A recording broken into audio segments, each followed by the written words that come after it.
Hello, Swamiji. My name is Jane. I made my question pointed, so I'll read it from. This question relates to Nididhyasana. Since the realization of the self is so internal, how do we then, in our practice, check for ourselves when and if we truly are experiencing pure consciousness and not just the reflected consciousness, however subtle and pleasant that can be at times? Okay, good question. Let's start with what you said at first. I have a pointed question for you. This will immediately remind those who have read the Upanishads, remind you of the Brihadaranyaka Upanishad, where the woman sage, Gargi, she says to the master Yajnavalkya, I have two pointed questions for you. Sharp are my questions as the poison-tipped arrows of the prince of somebody. So, yes. When do we know that we are experiencing pure consciousness and not just a reflected consciousness? It's a question related to Nididhyasana. Nididhyasana means Vedantic meditation. There's a lot to unpack here. When are we experiencing pure consciousness? Never and always.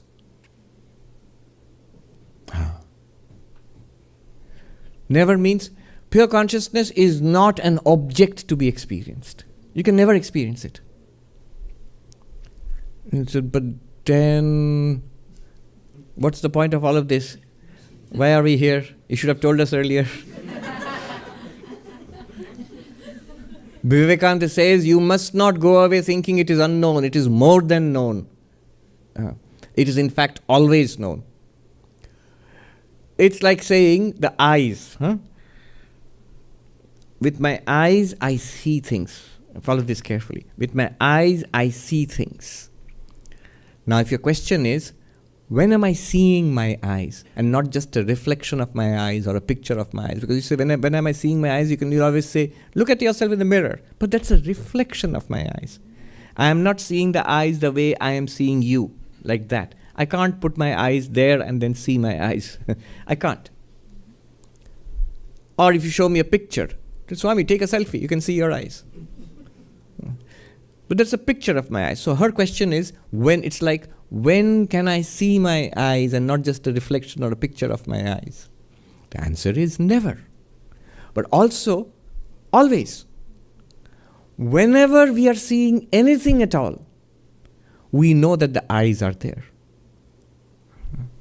Whenever we are experiencing anything at all, that's an experience of consciousness.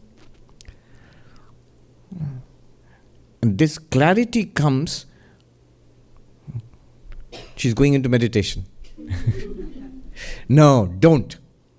The Vedanta will say, listen carefully. Listen carefully. It's, when you say, I am trying very hard to experience pure consciousness, don't disturb me. I'm trying to. It's like, I'm trying to explain, you can't see your eyes. He said, no, don't tell me that. I'm trying very hard to see my eyes. You won't. There is something that we need to understand. That the eyes cannot be seen by the eyes as an object. Similarly, consciousness, pure consciousness cannot be experienced as an object. It's not an easy thing to understand. It's very simple, but it's not easy. There's a book called The Irreducible Mind. It's a collection of academic papers on psychology, cognitive science, and so on. And one chapter on that is pure consciousness events. There are many people talking about how they experience pure consciousness. The title itself shows a devastating error in understanding.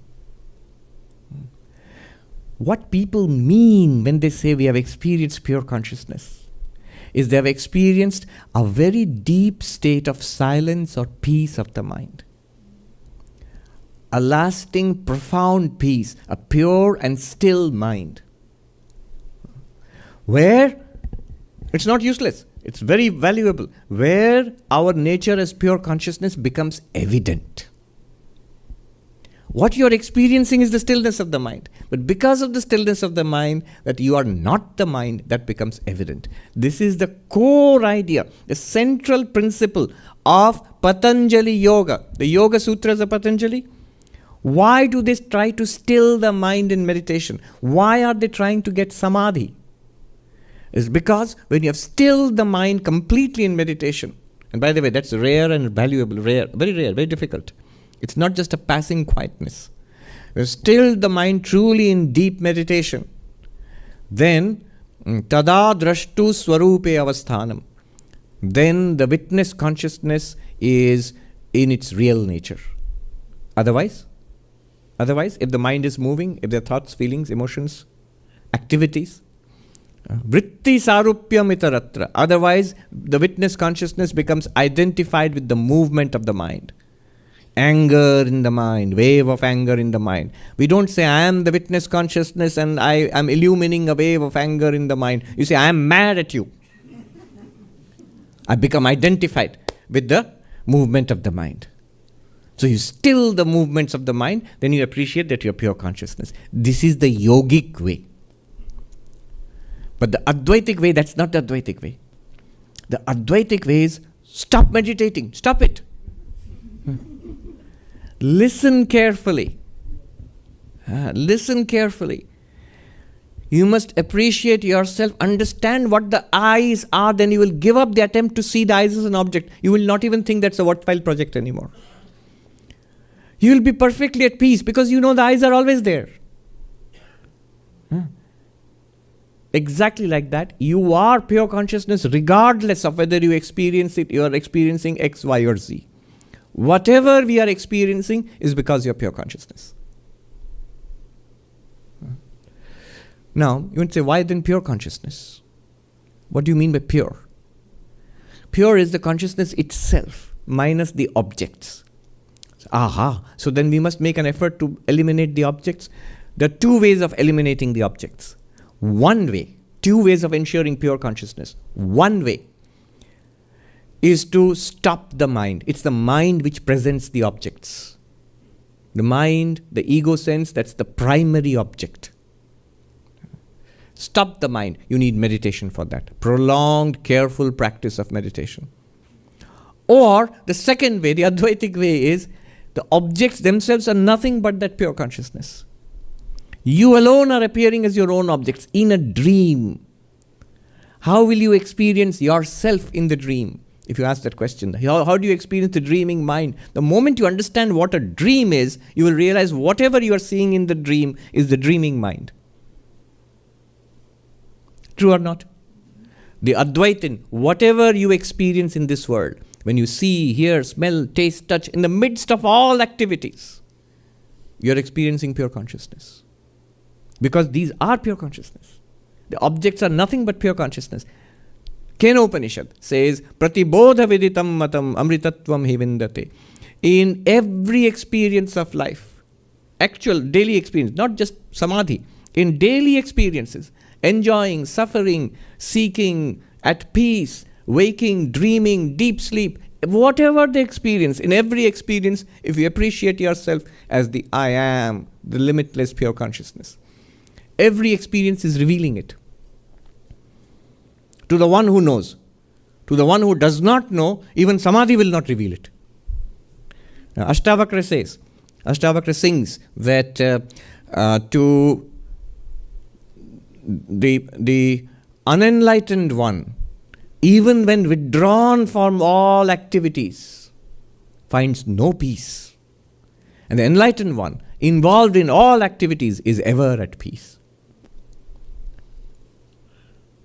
Gita says, Brahmarpanam Brahmahavi, Brahmagno Brahmanahutam, Brahmeva tena gantavyam, Brahma karma samadhina. We chant it before food. And the danger of chanting is everybody feels like the Pavlov's dogs, you know. It's the bell which makes the dog salivate, you feel hungry.